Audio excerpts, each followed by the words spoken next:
बातचीत को फंडामेंटल नजरिए से आगे लेके चलते हैं, लेकिन ये किसने कहा कि फंडामेंटल्स पे आप ट्रेड नहीं कर सकते? तो हम ट्रेडिंग और इन्वेस्टमेंट दोनों के एक्सपर्ट को लेके आए हैं। आज हमारे साथ हमारे शोज में, हमारे स्टूडियोज में मौजूद हैं संजीव हसीन जी, अपने बेहतरीन शेयर एक से एक डिस्कस करने के लिए।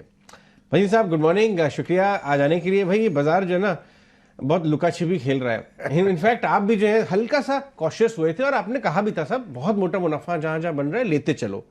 2-3 दिन साइडवेज गया, थोड़ा सा घटा, लोगों को डराया, शॉर्टिंग चालू हुई और खट कल वन साइडेड भाग गया। कैसे अप्रोच कर रहे हैं आप इस समय?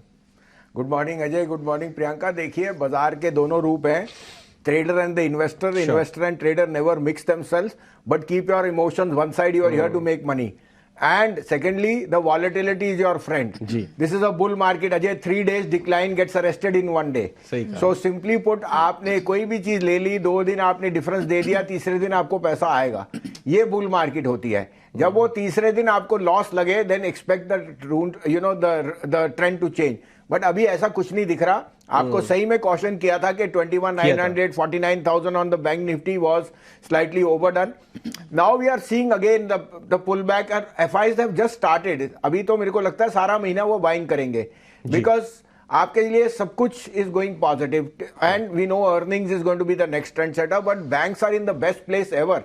कब आपने देखा PSUs hit all time highs and large caps in banks now starting to play up. So मुझे अभी भी बैंक्स में ही मैं ज्यादा रुझान रखूंगा and I think large cap private banks is where you should be putting your money. जी, मैं बैंक्स पे आपसे बातचीत आगे लेके चलना चाहूंगा, लेकिन एक सेक्टर, एक बड़ी खबर आई है, वो है 4,000 करोड़ का ग्रासिम का राइट्स इशू। और आप ग्रासिम को बहुत पहले से ट्रैक कर रहे हैं, काफी नीचे से आप ट्रेल करवा भी रहे हैं। लेके आइए, ग्रासिम का एक तरफ राइट्स इशू आया, दूसरी तरफ ग्रुप के जो चेयरमैन है उन्होंने कॉमेंट्री भी दी है। कुमार मंगलम बिरला जी ने ये कॉमेंट्री दी है, कैपेक्स साइकिल के ऊपर काफ़ी अच्छी बात बोली है। ऑफकोर्स उन्होंने बोला है कि जो विकसित भारत का जो आइडिया है, जो मोदी जी लेके चल रहे हैं हमारे प्रधानमंत्री, वो इंटायरली पॉसिबल है, वो किया जा सकता है और अचीवेबल है 30 से 40 साल में उस डायरेक्शन में, स्पेशली क्योंकि इंफ्रास्ट्रक्चर में काम काफ़ी ज़्यादा हो रहा है, कैपेक्स में ज़्यादा काम हो रहा है। और इनकी बड़ी कंपनी, इस ग्रुप की बड़ी कंपनी ग्रासिम है, जो सीमेंट और पेंट, अब आगे जाते हुए पेंट कारोबार में भी उतर रही है। और यही सारा पैसा 4,000 करोड़ का बड़ा राइट्स है, इंटाइटल में भी है, वो उसी कारोबार के अंदर लगाया जाएगा। तो ये एक इंफ्रा प्ले भी है काफी हद तक। आप ग्रासिम पे इस भाव से क्या आपका व्यू बन रहा है संजीव जी? और दूसरा, अगर कुछ लोग लेके बैठे हैं तो उनको तो राइट्स का इंटाइटलमेंट है, तो क्या राइट्स में लेना भी आप अप्लाई करना बोलेंगे? हाँ बिल्कुल। देखिए ऑल्सो आपने जो कहा, सीमेंट में it's the holding company because it has the largest stake in UltraTech and it's in VSF, viscose staple fibre में it's the 3rd largest in the world, not in India. In India, it's the largest player. तो उसके ancillary businesses are doing extremely well. और Grasim sum of parts is a very very attractive stock.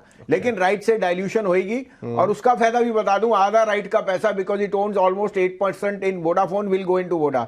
और उन्होंने commit किया हुआ है by the end of 31st January there will be almost $1 billion of infusion of capital, because starting point will be 2-3,000 which will come through this rights and there will be another buy. So either way, Vodafone stands to gain. But Grasim में थोड़ा सा लंबा नजरिया रखे, the stock is almost more than doubled from those 1,200 to 2,200 level. I still am very very optimistic on this stock और rights को जरूर subscribe कीजिए। बिल्कुल, ये आपने क्लैरिटी ऑफ थॉट से बता दिया, क्योंकि बड़ा राइट्स है, ग्रासिम ट्रेडर, HNI सब तरह के लोगों से काफी रुचि रखते हैं लोग, तो ये एक बड़े स्टॉक पे राय आती है। ऑलराइट, लेकिन संजीव जी आपकी कल की बात तो हमें बिल्कुल सुबह ही याद है कि आपने कहा था आज दोपहर में रिबाउंड दिख जाएगा। सारे सेक्टर्स में इतनी स्ट्रेंथ दिखाई दी, रियल एस्टेट तो आउटलायर था। इनफैक्ट इतनी जबरदस्त तेजी होने के बाद भी रियल एस्टेट को कैसे अब अप्रोच करें ट्रेडर्स? तो पहली बात, रियल एस्टेट में तो दोनों ट्विन इफेक्ट है। एक तो आपकी वजह से सोने का भाव बढ़ रहा है क्योंकि आपने होल्ड करके रखा है। नहीं प्रियंका, हमको तो अपने घर की लक्ष्मी को मानना है जिसने 50 साल सोना रखा। अजय उसने रोज थोड़ी भाव देखा है, तभी आज 63,000 रुपए पे आप चमक रहे हो। आप और मेरी कंट्रीब्यूशन नहीं है, ये तो घर की आपकी लेडीज का। सही बात है। तो ये हाउसहोल्ड्स में कितने हजार टन, अरे पूछो ही मत सर, पूछो ही मत। जैसे 2000 के नोट जब निकले थे तब लेडीज के अकाउंट से पता लगे थे, ऐसे ही सोना कभी भगवान ने किया तो नहीं। दूसरा, रियल एस्टेट के साथ स्टॉक मार्केट भी 73,000 है। The wealth effect is seeing leverage into residential. The first time users anyway are buyers, but I see a little bit of froth because builders are now coming out at premiums which are unsustainable. take home some money. I mean, I have been very bullish on DLF, Godrej and Shobha from very much lower levels. We are taking some chips off the block because we think all the pricing of the good times are already there. ये बहुत अच्छी बात हुई। आप real estate पे इन भावों से incrementally positive नहीं, आप थोड़ा कंजर्वेटिव स्टांस ले रहे हैं। ये एक बहुत डिफरेंशिएटेड व्यू आ रहा है संजीव जी से, जो करीब 1.5-2 साल से रियल एस्टेट में लॉन्ग करवा रहे हैं। गोदरेज प्रॉपर्टी पता नहीं 800-900 लेवल से और दूसरे स्टॉक्स भी। लेकिन कल का जो मूव आया है उसके बाद संजीव जी कह रहे हैं अगर आपका मोटा मुनाफा कहीं बन रहा है, थोड़ा चिप्स ऑफ द टेबल लेके चले। बहुत सारी पॉजिटिविटी अब कैप्चर भी होती हुई नजर आ रही है। इंटरेस्टिंग। चलिए बैंक्स में जाते हैं एक बार वापस। ये जो प्राइवेट सेक्टर लार्ज बैंक्स हैं जिस पॉकेट पे आप काफी बुलिश हैं, मैं इनका वैल्यूएशन देख रहा था, ये भी अभी 9-10 टाइम पीई पे मिल रहे हैं। पीएसयू बैंक की तो बात ही मत करिए, वो 4-5 के पीई पे मिल रहे हैं। तो कैसे कॉम्बिनेशन बना के चले? तो आपने बहुत अच्छा फरमाया। देखिए, एक तो रियल एस्टेट का अगर आपने कॉन्डूट करना है तो बैंक्स लीजिए, बिकॉज उनके लेंडिंग रेशियोज बढ़ने ही बढ़ने हैं। Real estate is the best, mortgage lenders are the universally the best, because आपके पास एसेट है। तो आई थिंक आईसीआईसीआई का आपको फैक्ट दूं, ऑलमोस्ट 7 लाख करोड़ की मार्केट कैप है, जो मुझे लगता है is going to hit $100 billion club. The first entrant fourth company will be ICICI Bank. That means there is a 15 to 20% upside in ICICI. Secondly, Priyanka, it trades at 2.85 price to book. Okay. IREDA 3 times trade करता है और REC PFC भी। Thirdly, Ajay ji, $150 billion के advances हैं and you can't get the stock at this price. अगर कोई share मुझे इस भाव पे चमकता है वो है ICICI bank. Plus I want to be in safety, I want to be in large cap which give me comfort of earning, visibility and I am playing India on that route. Second is Kotak Bank, जहां मैं repeatedly कह रहा हूं, some of parts of uncertainty of Uday Kotak going and the new person has ended. They're all verticals from insurance to broking to AMC are doing roaring business, and AMC by the way is not getting a valuation because not listed. लेकिन I think at 1850 Kotak can easily give me 2100. So that is another large cap. And last but not least DCB Bank, जो प्रियंका जी आपको 120 पे कहा, 137 पे promoter आगा खान ने group पे दिया है। और आप ये लेके चलिए, DCB does 50% of the business, more than 50% जो L&T फाइनेंस करता है in 2-wheeler and 3-wheeler financing, and they have a better margin and better capital adequacy.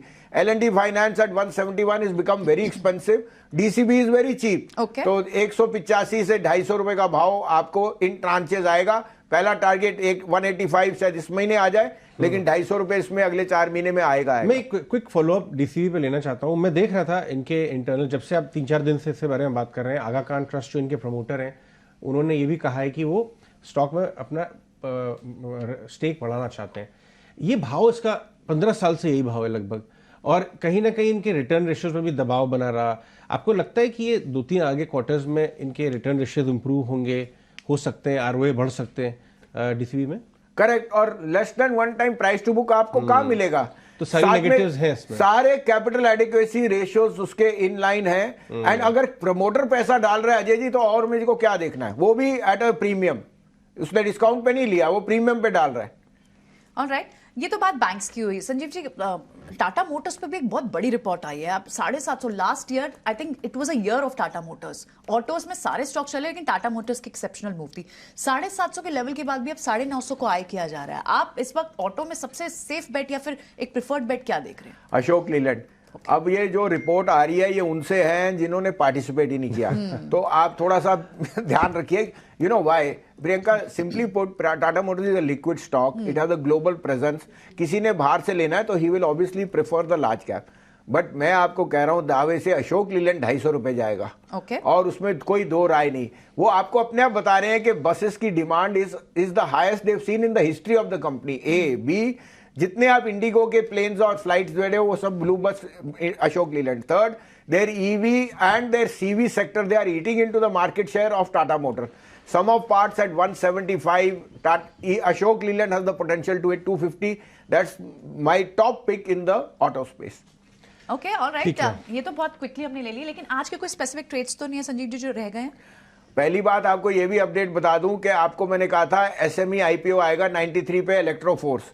Ajay ji 134 हो गया, वो सर्किट पे खुला नहीं है। तो इन्वेस्टर ने पैसा कमाया है जो अगर लेके रखेगा, और लेके रखने का मतलब है कि आपको थोड़ा सा कॉन्ट्रेरियन पढ़ना पड़ेगा। These stocks are making lot of business. मैंने आपको पहले भी बताया है कि हाँ, top picks continue to be ICICI bank है। and Kotak Bank, and I would follow up that 3 stocks must be added in this uncertainty and volatility of metals.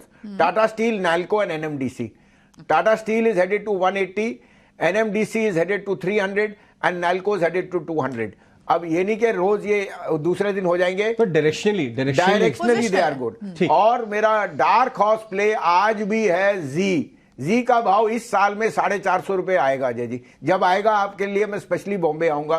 क्या बात है, शानदार। देखिए ये बात तो माननी पड़ेगी कि जिस दिन पहली बार इंडिकेशन आया था कि बात आगे बढ़ रही है, उस समय 200 आई थिंक 200 से नीचे का भाव था, 190 के आसपास था जब आपसे बात हुई। 185 189 का भाव था सर। 290 का हमने फोन किया था आपके साथ उस समय। 290 का भाव है, वॉच पे रखिए। ये एफएनओ के हिसाब से अगर आप थोड़ा रिस्की हो जाता है क्योंकि दोनों साइड शार्पली मूव करता है, शायद इसको आप अपने पोर्टफोलियो में पोजिशनली लेके डिलीवरी खेलें, वो ज़्यादा बेटर रहेगा। बहुत बहुत शुक्रिया संजीव जी आज हमारे साथ स्टूडियोज़ में जुड़ने के लिए। ये कुछ व्यूज़ संजीव हसीन के मार्केट और स्टॉक्स पे। आगे बढ़ते हैं। संतोष